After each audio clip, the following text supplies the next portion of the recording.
Hey, everybody, how are you? Chris Vaccaro from the Italian American Baseball Foundation, joined by Joe Quagliano, the president and founder of the org, and Jac Caglianone, quite simply one of the hottest rising stars in the game of baseball, young, fresh face out of the University of Florida, and just so happens to be Italian American, which is why we're chatting. We care much about our heritage. We care much about this great game, and we've been excited watching you. So we said, you know what?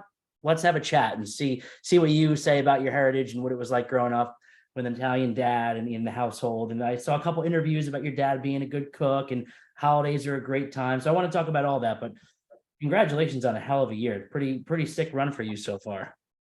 Thank you. Thank you. I appreciate it. It was awesome getting to experience, Omaha and really just get to that last game of the season. It didn't work out the way we wanted it to, but it was a great experience nonetheless. And have you pinched yourself? Have you taken a second to breathe in the offseason to go, I can't believe this all happened? I mean, you're getting Otani comparisons. You have the skill. You're doing something that's pretty rare. I mean, have you taken just a step back to breathe and take it all in? Kind of towards the end of the year, I mean, I played for the USA collegiate national team after the season ended. And kind of after that wrapped up, I just kind of took a step back and was like, wow, like my sophomore year's over. And I just kind of reflected on everything and thought, I still got a whole year left. So that was really exciting. Yeah, that's the best part about this. It's you're not rushing into pro ball. You can still be a kid, a college student, somebody that's has another year of fun at least before it seems like it's too much of a business. Although the level of college baseball you're playing is intense, and all eyes are on you obviously at all times. So you're at a different level than the average student athlete. Um, it- at what point did you start to say to yourself, yeah, I'm doing something special. I feel like I'm playing the way I should be. Did you not even reach that point mentally? Are you still just trying to figure out your development? How are you comfortable in all these things that you're achieving? It's honestly the season was amazing. Through and through, first year back off Tommy John and really just kind of going through the rigorous schedule of a full season. It was definitely, more wear and tear on the body towards the end of the year than I, fronted. And honestly, it's just kind of amps me up even more for next year. And I made sure to take it all in and really just kind of be where my feet were throughout the whole process of everything and really just live in the moment. What have you told yourself in terms of goals? What are you trying to achieve in this next year? How did you level set and say, okay, I did a really great job. I mean, one of the best jobs ever, historic seasons, 33 home runs, just incredible power numbers. There's probably more that you want to desire from the pitching side. So what are your goals? How are you defining your success? It's all unwritten. Basing off of this year, I obviously have plenty of room to grow on the pitching side of everything. That's one of my biggest focal points for this coming off season, the fall, leading up to this coming spring. Um, it's pretty funny. This past year, my goals were, hit 320, have at least like 15 home runs, and like everything else would kind of just fall into place. And you know, exceeded that, and have the records and all that cool stuff now. So going into this year, it's gonna be a lot more relaxed. Once I got to like 30, 31 home runs, I started pressing a little bit too hard, trying to get, 33. But now that that's all over with, I'm just gonna focus on enjoying it, having fun. My last year, being a kid essentially, and just gonna have fun with it. Just ride it out as long as possible.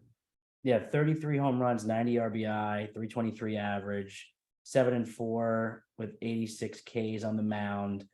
And all of these, the Otani comparisons must be, that's a pinch me moment every time they say something about that, considering this guy is getting the Babe Ruth comparisons on his end. He's probably going through this same feeling, but on an even higher level. What does it mean for you to be compared to somebody that's the face of the game at both the international and the MLB level? It's pretty crazy, honestly.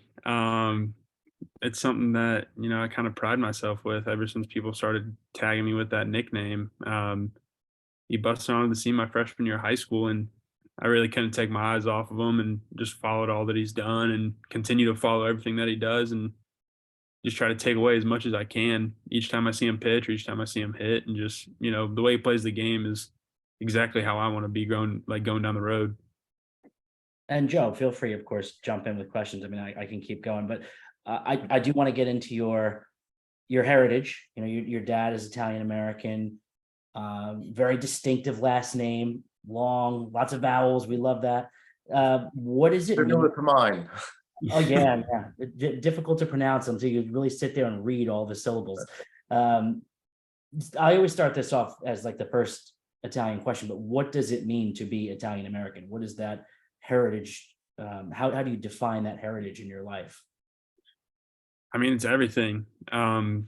With my dad being Italian, giving me, the tough pronunciating of my last name, and my mom being Puerto Rican, there's two very strong heritages in my family. And, I honestly talked to my grandpa a lot, and his parents are from Italy. He moved to New Jersey or New York, lived in Brooklyn for a little bit before coming down to Tampa and kind of settling down and everything. But, he always talked about his, grandparents, his parents, and just kind of how things operated over there. And I really tried to incorporate it into my life. I think more so into my dad's, and my dad's been essentially given the American gist of everything, in a way. But yeah, I mean, it plays a huge role. Where's your family from in Italy? I honestly couldn't tell you. The way he describes it, it sounded like they were from 5 different places. Yeah, that's typical. So I'm not really sure. That's good. Have you been to Italy, or you haven't been there yet?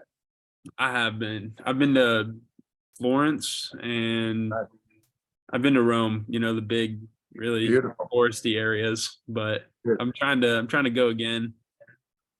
Well, you're gonna have a lot of invites, believe me. It's coming. How about family traditions? I know I saw one interview you did during the College World Series. You were talking about your dad and cooking around the holidays. Besides that, are any other things that you tie to Italian culture? Yeah, I mean, really, the biggest thing in my family is just the cooking aspect of things. It seems probably like 3 or 4 times a week we'll have some type of Italian dish, especially when the holidays come around. It's really just kind of like a deep dish risotto that my dad does. That's pretty Wow. spectacular in my opinion. But yeah, I mean, he's teaching me how to do all that type of stuff. He's teaching me how to make biscotti and really do all this. Wow. Honestly, it's just prideful. Do you cook yourself? I try to, I try to help him whenever he wants me to. Hopefully I don't burn anything down, but Well, you got to keep those recipes that was passed down to your father, and it's going to be passed down to you one day. So yes, keep those recipes in your head. What about, I mean, obviously your dad, your parents, strong influence on your life.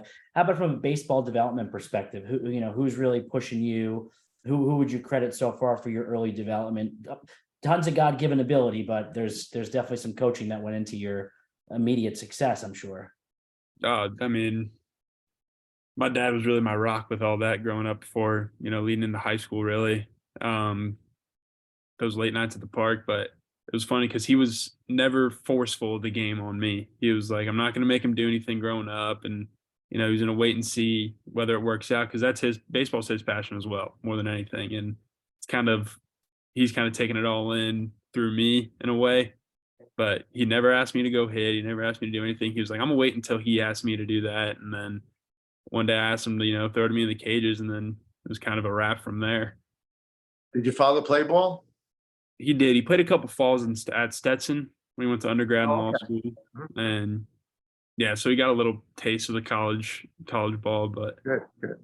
so Thanks so.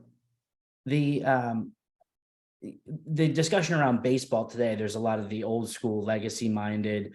They don't like where the game is headed. There's so much change in data and analytics. There's obviously a push to make the game quicker, because it lagged a bit. We're seeing at the MLB level attendance records every weekend. People are coming back, they're watching. Baseball is more fun than it's been in years, but there's different perspectives depending upon who you talk to, front office versus college versus MLB. where do you see the specialness of baseball sitting right now? Where do you see the fandom? And even the College World Series it seems like more exciting than years before. What's your perspective on the current state of the game?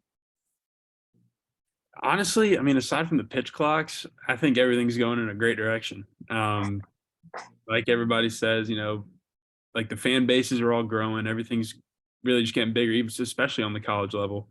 I remember seeing something in Omaha that it was like a top 5 or even less, maybe like a top 3 largest crowd for the College World Series. And it was honestly kind of, eye-opening to see how much the game's grown and kind of just where it's continuing to head. Yeah, it is definitely an exciting time for baseball. Coming off the World Baseball Classic, the international game is as strong as ever. Like we said, the attendance is getting stronger. Home runs are flying again, but pitchers are doing very well. College baseball is incredible. So this is a fun time for the game. And Joe and I look at the game from the perspective of how are the Italian Americans doing? Where are the Italian Americans playing, coaching, running teams? And we look at it from the college perspective too. Obviously, that's where you fit in. It's just a pleasure that we get to use and see and view you as the next generation for our game. And we appreciate that. And we appreciate this conversation. And honestly, we appreciate the future because it's exciting to see what's ahead for you. And it's going to be great things. And Joe, you and I got to go. If Florida's back, I'd say when Florida's back in the College World Series next year, we got to be in Omaha 100%. watching Jack win it all. That's got to be our goal. So any closing questions, Joe, before we wrap it up? Well, coming off what Chris just said, when that time comes and you do get drafted, which team are you leaning toward? I'm hoping it's the Mets or the Yankees. Yeah, my grandpa's been a lifelong Yankee fan. There you go. That's his biggest thing. So it'd be awesome to play for them, but we'll see what happens. No, but no preference. No preference. No preference. Okay. That's good. Good answer. Yeah, wherever there's Italian Americans running the team, that's the answer. Exactly. Actually, one last Italian-based question: who would be your favorite Italian American player of all time, if there is any? If you had to think about it. Honestly, it's pretty funny just because of who he is. Just Mike Piazza, really. Just the way he played the game, that fire that he had. It was obviously I wasn't around to watch him play, but I've seen plenty of reruns and plenty of just old time scuffles, and seeing the way he handled and carried himself is pretty sweet. Well, we spent a week in Italy with Mike in November, and a great guy, great, beautiful family. Went to his house, and you'll meet him in December as well. So he's a good guy. Awesome. Yeah, he lives it, he breathes it. As a teenager, high school kid growing up as a big Mets fan, Piazza was my guy, and to spend time with him in the name of Italian baseball today, I pinch myself. Those are my pinch me moments. But yeah, it's great you said that. Again, thanks for all you're doing in the game. Congratulations on all your success. We're looking forward to everything that's to come for you, and we appreciate the time on this chat so much. Of course. Thank you guys. This is awesome. Thank you, Jack. Appreciate it. See you in November. Yes, sir. Thank you.